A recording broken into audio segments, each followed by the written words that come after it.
setiap saya ngisi kajian di sini, yaitu tentang perjalanan hidup manusia nanti sampai habis ya. Bapak Ibu yang dimuliakan Allah, di dalam ayat Al-Quran, ayat ini sering kita baca ya, di surat Al-Hasr ayat 18. A'udzu billahi minasyaitonir rajim. Ya ayyuhalladzina amanu taqullaha wal tandur nafsum ma qaddamat lighad wattaqullaha innallaha khabirum bima ta'malun. Sebagai orang yang beriman, kita diperintahkan oleh Allah dalam melakukan setiap aktivitas itu tidak hanya untuk hari ini, tidak hanya untuk hari ini, tapi bagaimana aktivitas hidup yang kita lakukan itu memberikan janji-janji masa depan, janji-janji masa depan. Termasuk kita hadir di masjid apa ini, Haifa Yusuf, itu juga menjanjikan masa depan. Nah, pertanyaan saya, masa depan seperti apa yang kita inginkan?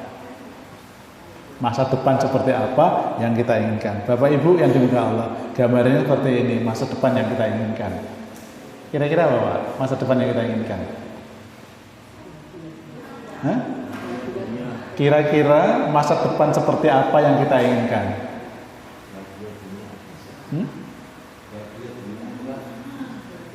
Moto kita itu kan baiti jannati, rumahku surgaku. Kira-kira kita di dunia ini sudah mendapatkan surga belum? Sudah mendapatkan surga belum? Maka masjid Haifa ini adalah miniatur surga, gitu kira-kira ya, miniatur surga. Rumah-rumah yang kita tempati itu miniatur surga, cerminan surga yang akan kita bawa nanti pada hari kiamat kelak. Dan tentu surga di dunia beda dengan surga di akhirat. Kalau surga dunia itu sudah bisa kita nikmati, bisa kita lihat kesehariannya. Tapi kalau surga di akhirat, kata Nabi, mala ainun ra'at wala udhunun sami'at. Kita hanya mendengar beritanya saja, tapi mata kita belum melihat, belum mengalami. Maka nanti ketika kita sudah meninggal dunia, Allah memberikan bocoran kira-kira surga yang akan kita tempati seperti apa, sehingga orang-orang yang dulu beramal soleh ingin kembali ke dunia untuk beramal soleh yang lebih baik. Bahkan orang-orang kafir mengatakan laula akhartani ila ajalin qarib fa asaddaqa wa akun minas sholihin.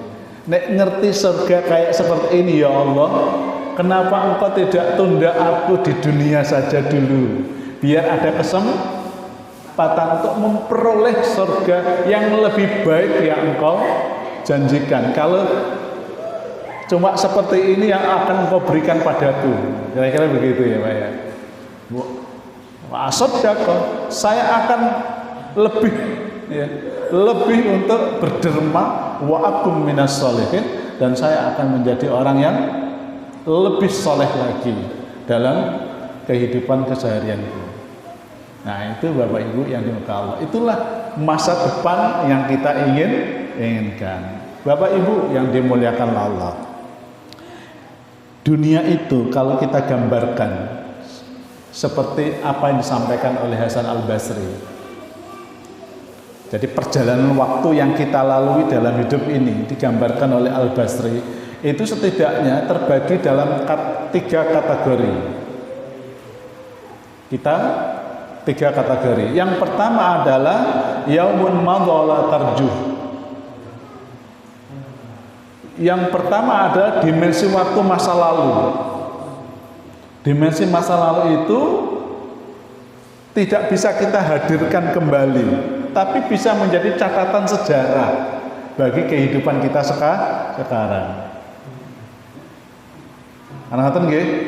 Jadi masa lalu itu hanya bisa kita kenang.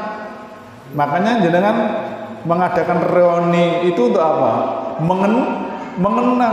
mengenang masa lalu, tapi dia tidak bisa hadir kembali, sehingga kita hanya membuat perumpamaan aja masa lalu. Ya. Tapi juga ada masa lalu itu yang membuat kita tidak berkenan hadir kembali. Ya, masa lalu itu ada yang membuat kita tidak berkenan hadir kembali, sehingga adalah masa lalu ya sudah, itu kan masa lalu, tidak perlu diingat. Sebab kalau kita melihat orang masa lalunya, maka orang itu kadang-kadang tidak ada sisi baiknya. Apalagi suami istri gitu ya. Itu tidak boleh lagi berbicara masa lalunya. Kalau berbicara masa lalunya, mesti cari-cari kejelekannya. Dan setiap kita itu membawa bekal masa lalu yang berbeda-beda. Maka masa lalu itu dalam perilaku yang kita munculkan itu sebagai tabungan saja, ya, tabungan saja. Yang buruk diperbaiki lebih baik, yang baik akan menjadi catatan kebaikan. Maka tidak ada yang namanya masa lalu itu terbuang sia-sia.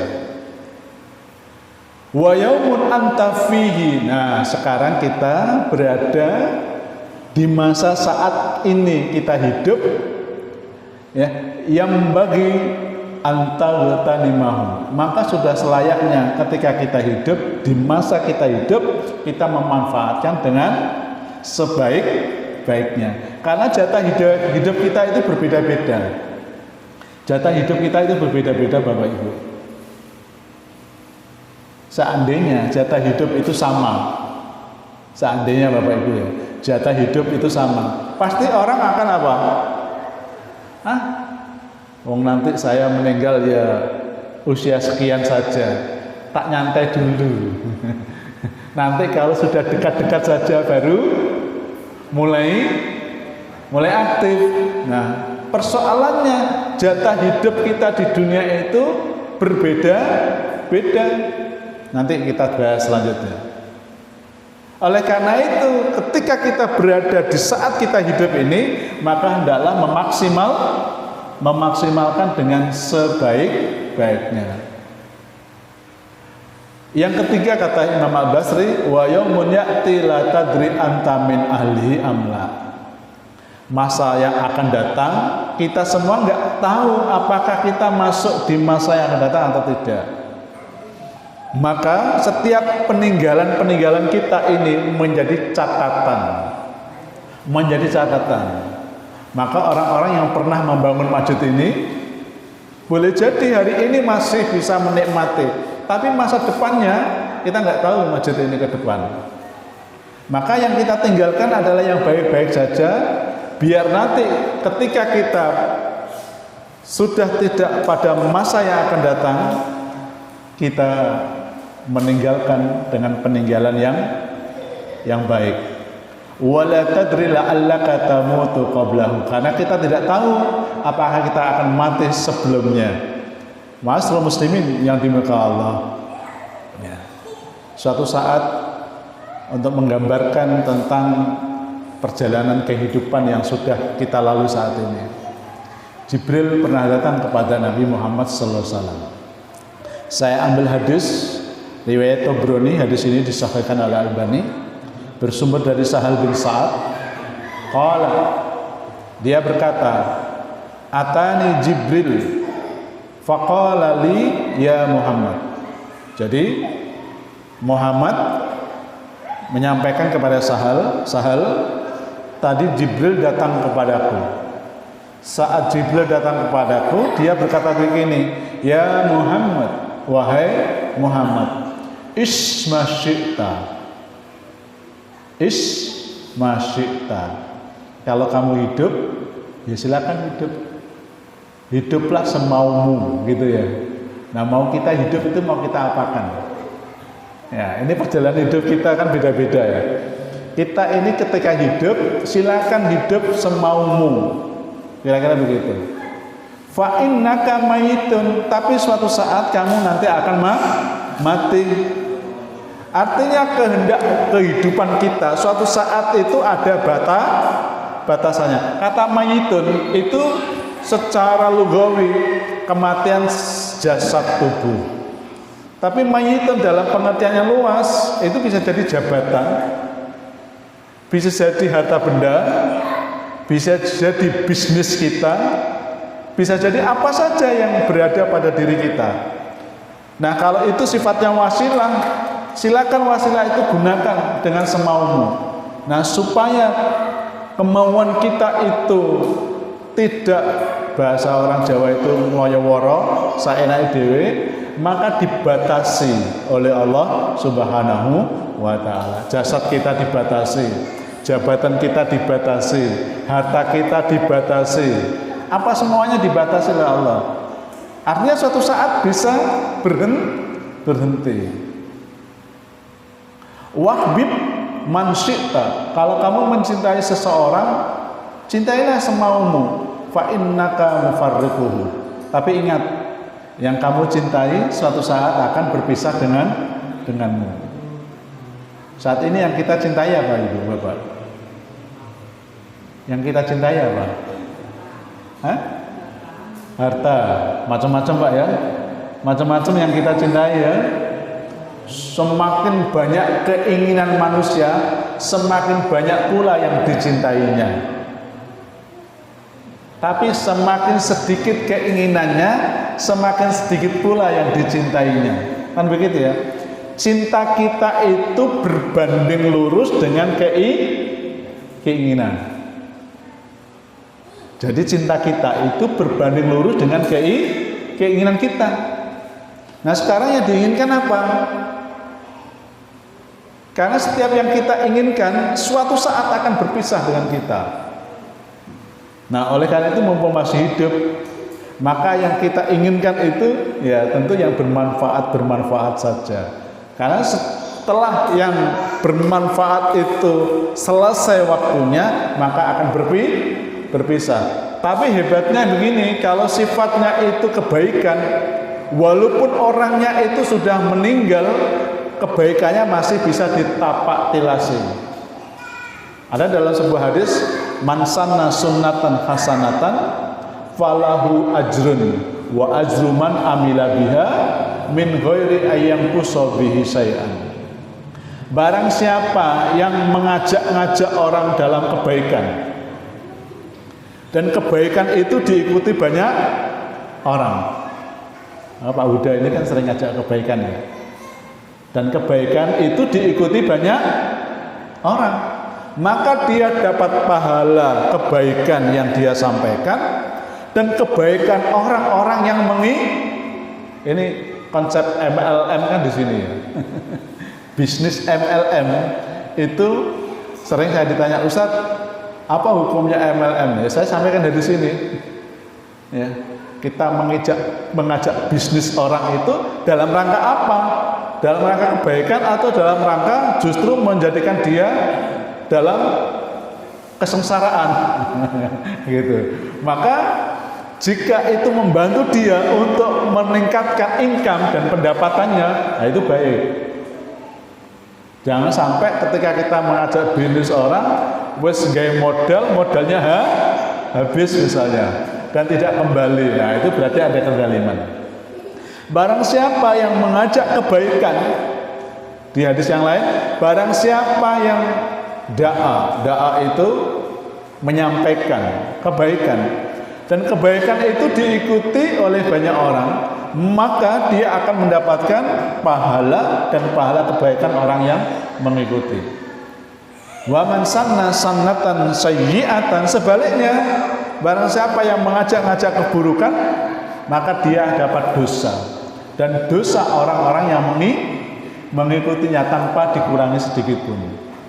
Nah, oleh karena itu, agar keinginan-keinginan kita yang sudah pernah ada, yang suatu saat itu akan berpisah, hendaklah keinginan-keinginan itu adalah keinginan-keinginan yang baik. Kalau itu yang kita lakukan, insya Allah, walaupun berpisah dengan kita, berpisah dengan jasad kita, maka tetap akan dicatat oleh Allah sebagai kebaikan. Sebaliknya, jika keinginan-keinginan yang kita cintai itu berupa keburukan, justru akan membawa beban. Wa'mal ma syi'ta. Nah, ini yang terakhir. Berbuatlah semaumu. Silakan berbuat apa saja, silakan. Fa innaka mujza bihi. Tetapi ingat, apa yang kita lakukan di dunia saat kita melakukan amalan itu nanti akan dibalas oleh Allah Subhanahu wa taala. Bapak Ibu yang dimuliakan oleh Allah Subhanahu wa taala. Nah, sekarang saya akan berbicara tentang dimensi perjalanan waktu kita. Tadi gambaran tentang perjalanan hidup yang harus kita lalui, hendaklah kita itu selalu menjadikan setiap kebaikan yang kita lakukan itu memberi manfaat dalam kehidupan kita. Nah, ternyata dalam perjalanan hidup kita, Bapak Ibu, ternyata kita ini ya tidak tiba-tiba langsung di dunia. Tidak tiba-tiba langsung di dunia. Kita sebelum di dunia itu berada di sebuah alam, yang alam ini menentukan kita. Jadi kita bisa aktif di Masjid Haifa begini, itu bukan tiba-tiba, tapi ada proses yang panjang, yang itu dimulai sebelum kita ada di dunia. Sederhananya begini, kenapa kita menjadi Muslim? Jawabannya apa, Pak? Kenapa kita menjadi Muslim? Jawabannya gimana? Seandainya kita ini dari orang tua kita itu adalah non-Muslim, kira-kira kenal Masjid Haifa ini? Nah, gitu ya. Ini perjalanan waktu yang harus kita ketahui. Maka setidaknya perjalanan waktu kita itu dimulai dari alam roh, lalu alam kandungan. Sebagian ulama mengatakan alam roh dan kandungan itu menjadi satu kesatuan. Tapi ada yang membedakan alam roh dan alam kandungan. Karena alam roh itu adalah alam pertama kali manusia dikenalkan Allah Subhanahu wa taala. Sementara di alam kandungan itu berproses dari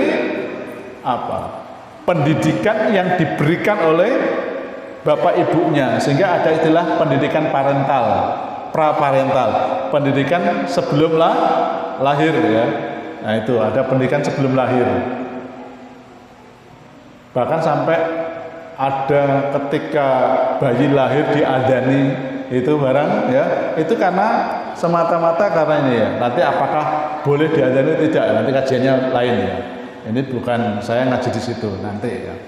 Nanti. Atau jangan buat pertanyaan ya boleh gitu ya. Nah, setelah kita berada di alam kandungan, kita berada di alam dunia. Nah, sekarang ini saat kita hidup ya, anta fihi. Sekarang kita berada di dalamnya. Lalu suatu saat nanti kita akan masuk di alam selanjutnya, di alam kubur, alam penantian. Alam kubur itu alam penantian, Pak. Alam kubur itu alam penantian. Alam penantian yang panjang. Ya, sampai hatta yaumul hisab, sampai hari dibangkitkan, hari kiamat dan hari dibangkitkan. Barulah nanti kita berada di alam akhirat. Nah, jadi ketika saudara-saudara kita yang sudah mendahului kita di sini itu, yang mereka menanti kita, menanti kita untuk menjadi teman di samping kita, samping dia. Ya, cuma nanti pembahasannya nanti ya. Kita nanti akan banyak di sini, Bapak Ibu, kajiannya ya. Karena kita sekarang posisinya di sini. Tapi tetap ini harus dibahas.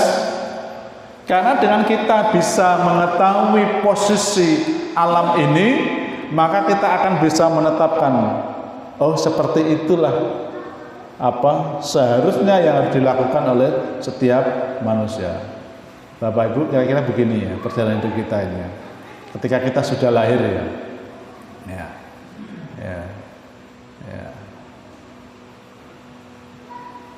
Nah, ini perjalanan hidup kita setapak demi setapak ya.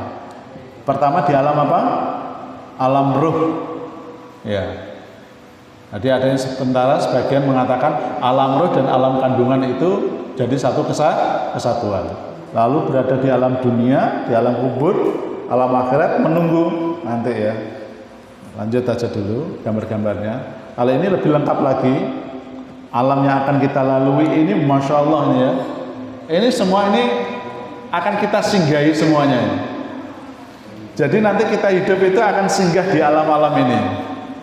Kalau nggak percaya, buktikan. Nah kita baru sudah membuktikan di alam roh, alam rahim, alam dunia. Yang ke atas belum kita buktikan. Ya kemarin kan ada itu ya, ketua partai yang mengatakan nggak percaya tentang hari akhirat dan ya kalau mau percaya ya buktikan dulu kan gitu ya mati sih. Nah, nanti akan gitu ya. Nah kita posisinya di mana Bapak Ibu sekarang? Kita posisinya sekarang di mana? Berapa tahun kita di dunia? Mau minta jatah berapa tahun? Tidak bah. Ya, jatah hidup kita itu singkat, tidak terlalu lama. Ini ayatnya. Hidup kita itu singkat sekali di hadapan Allah. Allah firman, wa inna yauman inda rabbika ka'alfi sannatin mimma ta'udun. Satu hari di hadapan Allah itu seperti 1000 tahun hari yang kalian hitung. 1000 tahun, Bu. Nek jenengan usianya 60 tahun, berarti hidup di dunia ini kalau dibandingkan di hari akhirat tidak ada 1,5 jam. Tidak ada 1,5 jam. Singkat sebetulnya kita hidup ini. Cukup wes gitu ya. Nah, gitu ya. Semakin nanti hari semakin dekat dengan hari akhir, biasanya kecepatan hari itu semakin cepat gitu ya. Nah, gitu ya. Wa inna yauman inda rabbika ka'alfis sannatin mimma ta'udun. Satu hari di sisi Tuhanmu itu seperti 1000 tahun yang kalian hitung. Jadi kalau kita hidup di dunia ini 63 tahun seperti usia Nabi Muhammad, maka kita hidup di akhirat itu hanya 1,5 jam saja. Jadi tidak terlalu lama kita hidup itu. Nah cuma orang menganggap bahwa seolah-olah usia yang ini sudah terlalu lama ya, padahal enggak. Bapak Ibu yang dimuliakan Allah, ini masih pengantar dulu ya. Nah,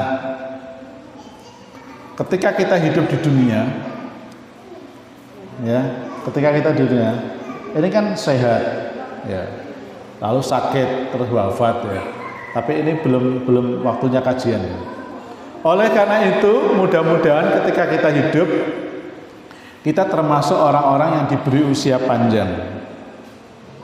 Ketika di usia panjang, kita termasuk orang-orang yang banyak amal kebaikannya. Sebagaimana hadis Nabi, khairun nas man tala umuruhu wa hasuna amaluhu. Sebaik-baik orang adalah orang yang diberi jatah usia panjang oleh Allah Subhanahu wa taala dan amal kebaikannya itu banyak. Wa syarrun nas, dan seburuk-buruk manusia man tala umuruhu wa sa'amaluhu. Orang yang panjang umurnya tapi perilakunya tidak sebanding dengan usianya yang panjang. Nah kata Nabi, umur usia umatku itu antara berapa Pak? Sittin wa sab'in, antara 60 sampai 70. Wa yajuzu man dalika illa qalil, di hadis yang lain. Yang bisa melewati usia 70 itu tidak banyak, sedikit sekali. Nah oleh karena itu mari kita gunakan sisa waktu hidup yang ada di dunia ini. Bapak Ibu yang dimuliakan Allah, kita akan bahas 2 alam saja. Insya Allah alam dunia kita bahas pada kesempatan yang datang. Karena ini alam yang sangat menentukan di saat kita hidup di dunia. Yang pertama adalah alam ruh. Alam roh itu Allah jadikan untuk semua manusia tanpa pilih-pilih. Ya, walaupun Allah sendiri mengatakan ya bahwa kita itu di apa? Wa yusawwiru fil arhami kaifa yasa. Allah membentuk diri kita itu di dalam rahim-rahim yang Dia kehendaki. Tapi pada dasarnya setiap rahim, ibu-ibu, kalau bilang rahim itu ibu-ibu atau bapak-bapak? Ibu-ibu ya. Setiap rahim itu tidak ada pilih kasih bagi Allah, semuanya sama. Nah, rahim itu apa? Rahim yang tentu ada isinya. Yang tentu ada isinya. Yang nggak ada isinya, ya dia cuma alam rahim saja, tapi nggak ada kehidupan. Nah, ketika ada rahim dan rahim itu ada kehidupan, maka yang dilakukan oleh Allah pertama kali ya adalah membuat persaksian antara kehidupan itu di alam rahimnya. Nah, ketika berada di alam roh itu sekaligus berada di alam kandungan, karena yang namanya rahim itu kan kandungan. Nah, roh itu berada di kandungan, di dalam rahim. Maka biasanya para ulama sebagian mengatakan bahwa alam roh itu ya alam rahim. Cuma ruh itu ya ditiupkan oleh Allah di dalam rahim pada saat berapa usianya. Nah, ini terjadi perdebatan di antara ulama. Ada yang mengatakan ketika sudah terjadi pertemuan antara sperma dan zigot gitu ya, sperma dan sel telur, lalu dengan tesnya apa? Strep 2 itu apa namanya? Negatif atau positif? Kalau tesnya strepnya 1 negatif, kalau strepnya 2 positif ya. Maka sebagian ulama mengatakan di situ sudah ada ruh, sudah ada kehidupan, tapi dia sudah belum berbentuk jasad, dia masih apa ya? Bentuknya itu bentuk tapi nggak berbentuk gitu ya.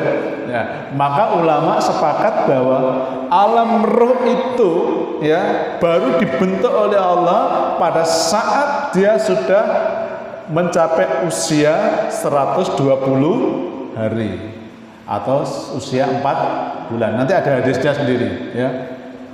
Nah, saat di situ wa nafakha fihi ruhun min amrina, di ayat ini Allah sebutkan. Nah, ini wa nafakha fihi mir ruhin, di ayat yang lain wa nafakha ruhun min amrina. Kami tiupkan di dalam rahim itu ruh atas perintah kami. Nah, apa perintahnya? Ini perintahnya berupa persaksian terhadap setiap ruh. Kalau sudah bilang ruh begini, tidak alam ruh lagi. Ruh berarti di sini adalah jiwa. Jiwa di sini berarti adalah bakal cikal manusia. Jadi kita semua dulu ternyata pernah menjadi bakal cikal manusia. Ada yang menghindari, saya dulu tidak menjadi bakal cikal manusia, Pak. Saya tiba-tiba menjadi manusia. Ada begitu? Tidak. Kita dulu pernah mengalami proses yang namanya bakal cikal manusia. Saat usia berapa? 4 bulan atau 120 hari. Saat itulah Allah meniupkan ruh, wa nafakha fihi ruhun min amrina. Apa yang termasuk urusan Tuhan terkait dengan roh itu? Ini Bapak Ibu. Nah, ini wa id akhadha rabbuka min bani adama min durubihim dzurriyyatahu tatkala Allah sudah mengeluarkan keturunan anak Adam dari sulbi mereka. Sulbi itu apa? Tulang rusuk, ada yang mengatakan gitu ya. Ini sudah Isa. Saya baru pengantar, sudah nggak terasa ya. Tulang rusuk itu ya, Allah memberikan perintah, yaitu wa ashhadahum ala anfusihim, yaitu sebuah persaksian terhadap setiap ruh. Apa persaksiannya? Alastu birabbikum, bukankah aku ini Tuhan kalian? Qalu bala syahidna. Setiap ruh bersaksi bahwa Allah itu sebagai Tuhan mereka. Dan itu antakulu yaumal qiyamah, akan terus terjadi pada hari kiamat selama ruh itu tidak mengingkari apa yang telah menjadi persaksiannya. Makanya nanti ketika kita lahir berada di alam kandungan itu ya, ketika kita lahir karena sudah ada persaksian dengan Allah, maka ketika kita lahir kita dalam kondisi apa? Beriman kepada Allah. Sebagaimana hadis, kullu mauludin yuladu alal fitrah. Setiap anak yang lahir itu sudah membawa bekal yang namanya fitrah. Fitrah itu dua, Bapak Ibu. Fitrah itu hidayah ad-din, fitrah itu bisa jadi jasad. Kalau dia berupa hidayah, ya, maka fitrah itu akan mengantarkan manusia untuk mengikuti agama yang lurus, fitrah. Tapi kalau berupa jasad, maka asal ciptaan kita ini baik atau buruk? Baik, ya. Walaupun baunya tidak sebaik dengan bendanya, tapi sebetulnya asal ciptaan kita itu baik ya. Maka kalau hidayahnya baik, lahirlah ajaran baik. Kalau asalnya baik, maka jadilah manusia yang baik. Itulah yang kita sebut ya, manusia-manusia yang lahir melalui proses ya pembentukan dari alam roh sampai di alam kandungannya. Sehingga ketika lahir, maka janin itu menjadi muslim. Terakhir, nanti bisa tanya jawab. Ketika sudah muslim, ya, ketika kita sudah muslim, ini nanti dibaca aja, ini aja yang penting. Ketika kita sudah muslim, ya, kita akan berada di dalam kandungan ya. Di dalam kandungannya tadi apa? Kandungan itu ibarat rumah, Bapak Ibu. Ya, kandungan Bapak Ibu ya yang dulu kita berada di dalamnya itu ibarat rumah atau kawah ya, sebuah kawah. Nah, rumah itu adalah rumah yang apa ini? Yang sudah muslim. Maka ketika dia keluar, dia muslim enggak? Dia tetap muslim. Tapi ada yang ketika keluar terus berubah menjadi tidak muslim. Karena apa? Ngikutin bapak ibunya, ngikutin lingkungannya. Nah ini kullu mauludin yuladu ala fitrah. Setiap saat lahir itu kita dalam kondisi fitrah, sudah beragama. Karena kita berada di dalam kandungan ya. Kandungannya itu semuanya sama, baik dia itu muslim maupun non muslim. Maka ketika lahir kita ini menjadi muslim. Tapi begitu kita sudah beranjak menuju ke alam dunia, lalu bapak kita, ibu kita menjadikan kita Yahudi atau Nasrani atau Majusi, sehingga berubahlah. Sebagian masih bertahan dengan kemuslimannya, sebagian berubah menjadi non muslim. Maka orang-orang yang sudah muslim ini perlu syahadat lagi enggak? Orang-orang yang sudah muslim ini perlu syahadat lagi enggak? Jangan pernah enggak syahadat lagi, Pak? Jangan pernah enggak syahadat lagi? Pernah. Sejak kapan? Waktu nikah. Nah, pinter bahasanya gitu. Nah, saya sering ngomong sama naib itu, ya. Kenapa harus syahadat lagi waktu dia sudah muslim? Nah, ben tenanan Pak kemuslimannya. Nah, gitu saja. Tapi tidak ada dalilnya. Seorang yang mau nikah itu harus mengucapkan 2 kalimat syahadat. Tapi kan begitu ya, digomong syahadat ulang. Padahal orang yang muslim itu tidak dituntut syahadat ulang. Yang dituntut apa? Yang dituntut memperbaiki 2 kalimat syahadatnya.